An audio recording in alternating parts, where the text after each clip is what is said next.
আমি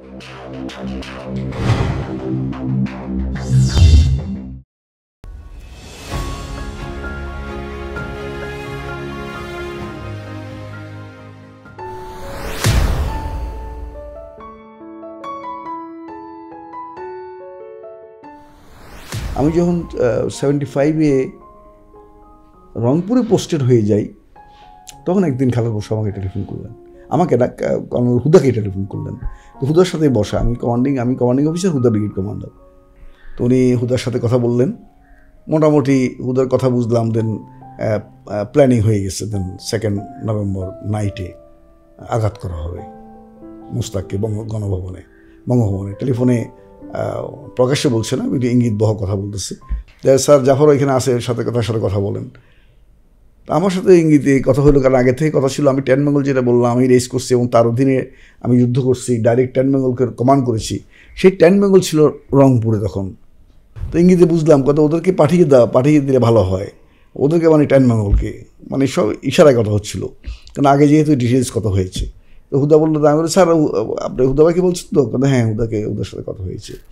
তো ঠিক আছে, তো না ঠিক আছে, আমরা বেড়াইতে আসবো। তো বেড়াইতে আসবো, আমরা এখানে একটা কালচারাল ফাংশন করতেছি, আমাদের কাছে শাসনে একটা হেলিকপ্টার আছে, ওটা নিয়ে চলে আসবো নি।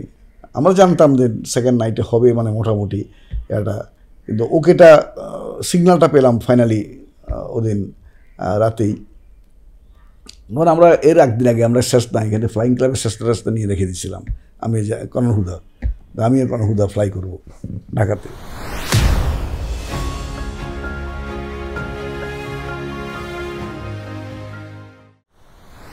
আমাদেরকে আগে বলা হয়েছিল, তোমরা 2nd নাইটে আমরা যে অভ্যুত্থান ঘটাবো, অভ্যুত্থানের নাম হচ্ছে পান্থার সংগঠিত হয়ে যাবে against this lord Mostaq and others. তোমরা 3 তারিখে সকালে আসার দরকার নাই। 3 তারিখে সকালে তোমরা থাকতে হবে, সজাগ দৃষ্টি রাখতে হবে বগুড়ার দিকে, শকত জিয়ার ব্রিগেডের শকত। সেই জন্য জিয়ার বা অন্যদের মোস্তাকের সহযোগিতা কোনো ফোর্স নিয়ে নদী ক্রস করতে না পারে, ফেরিঘাট ক্রস করতে না পারে। So you was that. তো আমি আর হুদা বললাম হ্যাঁ ওকে, আগে থেকে ওর কথা হয়েছিল। পরের দিন তো ইংরেজিতে কথা বলছি, হুদা বললো ওকে, আমি বললাম ওকে, ডান। আর 10 বেঙ্গল যেটা আছে, আমার ইউনিট ছিল যুদ্ধকালীন ইউনিট, ওইটাকে উনি বললেন to send to Dhaka as reinforcement. তাৎক্ষণিক বললো, ওইটাকে আমরা 2 তারিখে পাঠিয়ে দিয়েছিলাম। হুদায় ব্রিগেড কমান্ডার 2 তারিখে ঢাকা পাঠিয়ে দিচ্ছে। কেউ বুঝতে পারে নাই, নাইট ট্রেনিংয়ের নামে তারা চলে আসছে, আর সে সারা বাংলাতে অবস্থান নিল। এগুলো ইতিহাস। আমি আর হুদা আসলাম পরের দিন এসে, তখনই কিন্তু মোস্তাক প্রেসিডেন্ট। আমরা তখন বঙ্গভবনে গেলাম 4 তারিখে, যা মোস্তাককে আমি ধরলাম কলার ধরে, প্রেসিডেন্ট চেয়ারে বসা দিই। You have seen Dalim, you have not seen the fathers of Dalim, you bastard. আমার সাথে একই সুরে আমরা শাউট করলাম। আমি হাফিজ, মেজর হাফিজ, বিএনপির ভাইস চেয়ারম্যান, আমি গফফার, তাজ, ক্যাপ্টেন তাজ, সবাই এক সুরে শাউট করে উঠলো, you have seen Dalim, you have not seen the fathers of Dalim, you bastard. তুমি এদের অফিসারদেরকে বিদেশে পাঠা দিলা কেন? দালিমদেরকে কত ডলার দিয়েছে? তখন তার একটা ক্যাসেট করা হইলো, জবানবন্দি না হলো মোস্তাকের।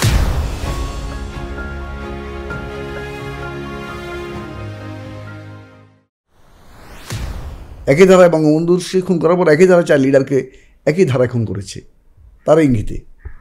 এবং সে তার আনুগত্য দ্বারা স্বীকার করতো না। ডিস্ট্রিক্ট লেভেলে এমপি এমএনএরা তাদেরকে সে মেরে ফেলতো, লিডারদেরকে মেরে ফেলতো। যার জন্য দেখেন বঙ্গভবনে 100-150 উপরে এমপি তো তার আনুগত্য স্বীকার করলো। তার ক্যাবিনেটে পুরা আওয়ামী লীগের স্টলওয়ার্ড, মান্নান সাহেব থেকে নিয়ে প্রেসিডেন্ট মাহমুদুল্লাহ থেকে নিয়ে তারপর শাহ মোয়াজ্জেম থেকে নিয়ে সবাই তো তার আওয়ামী লীগের স্টলওয়ার্ড, তারা তার ক্যাবিনেটের সদস্য।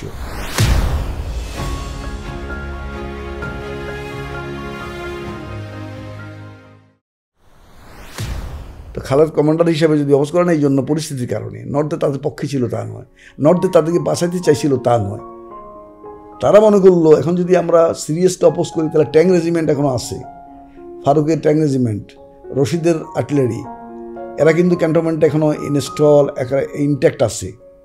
প্রায় এদের সাথে সিগন্যাল, এমসি আর কোরের কিছু লোক আছে, তাহেরের যে সৈনিক সংস্থা যেটা সৃষ্টি করছিল, সৈনিক অনেক আগে সৃষ্টি করে রাখছে, প্রত্যেক ইউনিট 10-20 জন করে, তারা অন পেমেন্ট কিছু সিপাহী তারা নিয়ে করছিল এই জাসদ। এরা তখন এদের সাথে একাকার হয়ে যেত। এরা ইনডাইরেক্টলি কিন্তু তাহেরের এই ফোর্সগুলো আর ফারুক রশিদের ফোর্সগুলো একে অন্যের সম্পূরক ছিল। এটা ইতিহাস মূল্যায়ন করবে, এখনও অনেকে জানা না এটা।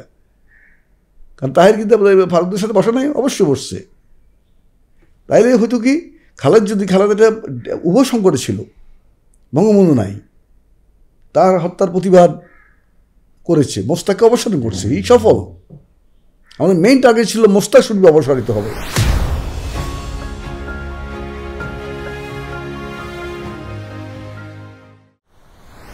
খালেদ মোশাররফ দ্বিতীয় কু যেটা করেছেন এই খুনিদের বিরুদ্ধে, মোস্তাকের গংদের বিরুদ্ধে, সেটা সফল। তার প্রমাণ উনি মোস্তাককে অপসারণ করছেন।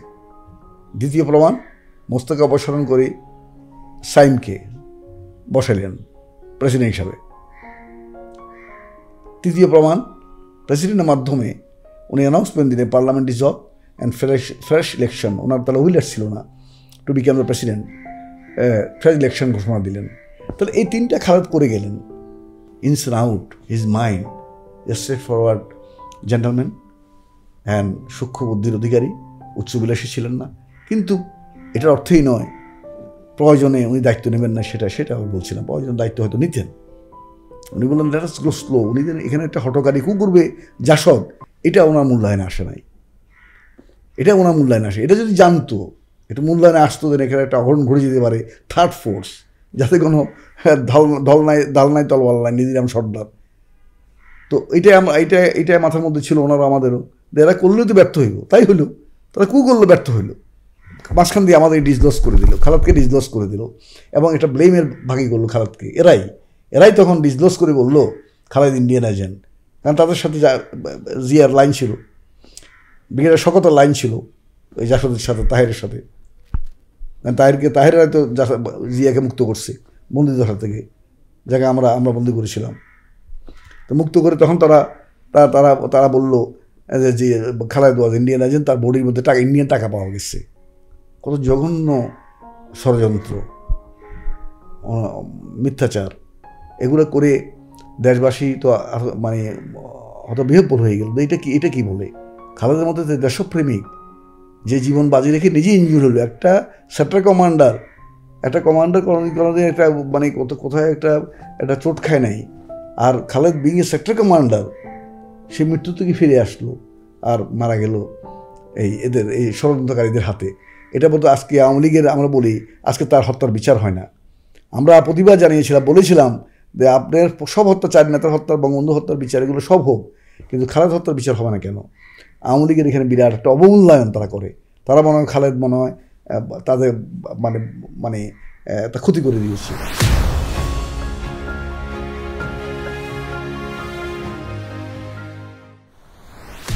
এই মিছিলের পরিকল্পনা 15 দিন আগে, খালেদ মোশাররফ 15 দিন আগে। এখন এটা কোইন্সিডেন্ট ঘটে গেছে, ইসি কোইন্সিডেন্স। খালেদ 2 নভেম্বর কু করছে, 3 নভেম্বর কুটা দিনের বেলায় চালু ছিল। আর এর মধ্যে 4 তারিখে তো মিছিলটা হলো। 4 তারিখে তারা মিছিল করছে, সবাই বলে দেন এটা খালেদের ইন্ধন ছিল, ইন্ডিয়ার ইন্ধন এটা হয়েছে। খালেদ মোশাররফ মা যেহেতু ছিল, ইট ওয়াজ এ কোইন্সিডেন্স এই মিছিলটা।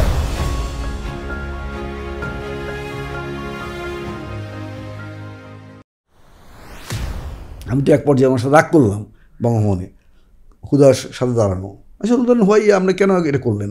ইউ টেক ওভার, আদারওয়াইজ আর টেলিভিশনে ভাষণ দেন, রেডিওতে ভাষণ দেন, আমাকে বলেন, আমি দিয়ে আসি, লিখে দেন কী বলতে হবে। জাফর আমি you wants to be another Dalim. আমি চুপ হয়ে, এই ডায়লগ শুনে আমি চুপ হয়ে গেলাম। দেখুন না, আমি স্যার এটা কেন বললেন? মানে এটা বললাম এই জন্য, লেট আস গো স্লো। আমরা কোনো প্রেসিডেন্ট মন্ত্রী হওয়ার জন্য এটা করি নাই। আমরা করতেছি, এরা বঙ্গবন্ধু হত্যা করার পরে এই অফিসাররা বঙ্গভবনে বসে বসে বিভিন্ন শিল্পপতিদেরকে অ্যারেস্ট করে টাকা আদায় করতেছে, তারপর যাকে তাকে পোস্টিং করতেছে। এর সাথে এই দালিমেরা 2টা প্রমোশন দিচ্ছে, ইন্ডিয়াতে বসাইয়া ট্রেনিং দেওয়া হচ্ছে।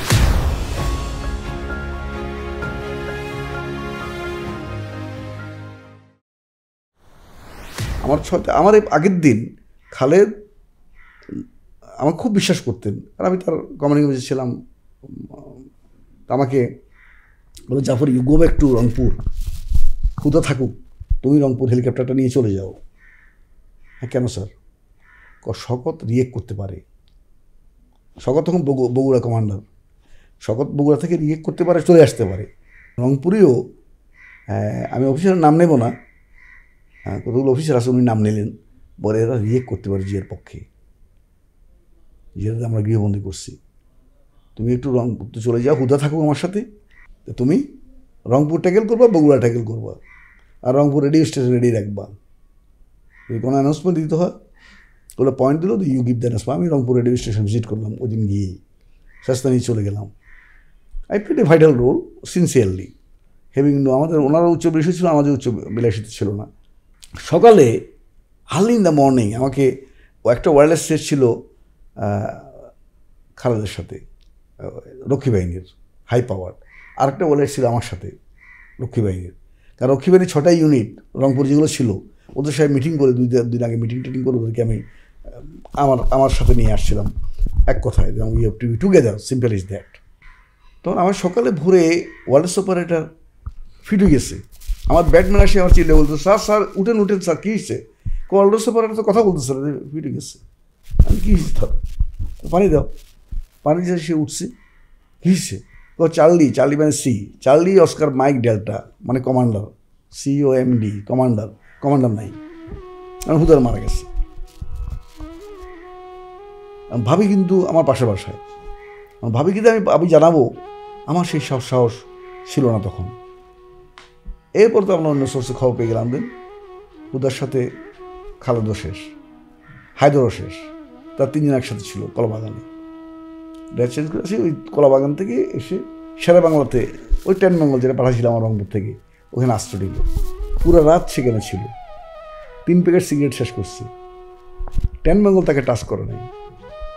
ক্যান্টনমেন্ট থেকে ভোর রাত্রে একটা ডজ আসলো, আর্মি বড় জিপ আর কি, ডজ আসলো, হ্যাঁ, জলিল আর ইয়াজদানি, এদের 2-1 অফিসার যারা পালাতো এখনও, মানে এয়ার খালেদ হত্যার আসামি, তারা 8টা সিপাহী নিয়ে আসলো, আর এই 10 বেঙ্গল থেকে তাকে নিয়ে গেল, বেরিয়ে নিয়ে আসলো। ওই 4 বেঙ্গলকে বললো যে আমরা নিয়ে যাচ্ছি ওনাকে, জিয়ার রহমান ডাকছে নিয়ে। তখন এখানে যে এখন যেটা ওই সারা বাংলার এই সাইডে যে ইয়াটা হয়েছে, ওই চাইনিজ রেস্টুরেন্টের সঙ্গে এই লাইনে কিন্তু ধান ক্ষেত ছিল, ওনাকে ওই সারা বাংলা থেকে এখান থেকে বের করে মেইন রোডে এনে ধান ক্ষেতের পাশে গুলি করলো 3 জনকেই।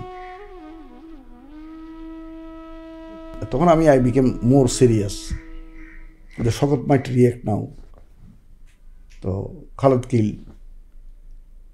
তখন আমি আর্মির থেকেও কন্ট্যাক্ট করলো হুদার ওয়াইফের সাথে, ওনাকে হেলিকপ্টারে পাঠিয়ে দেওয়ার জন্য।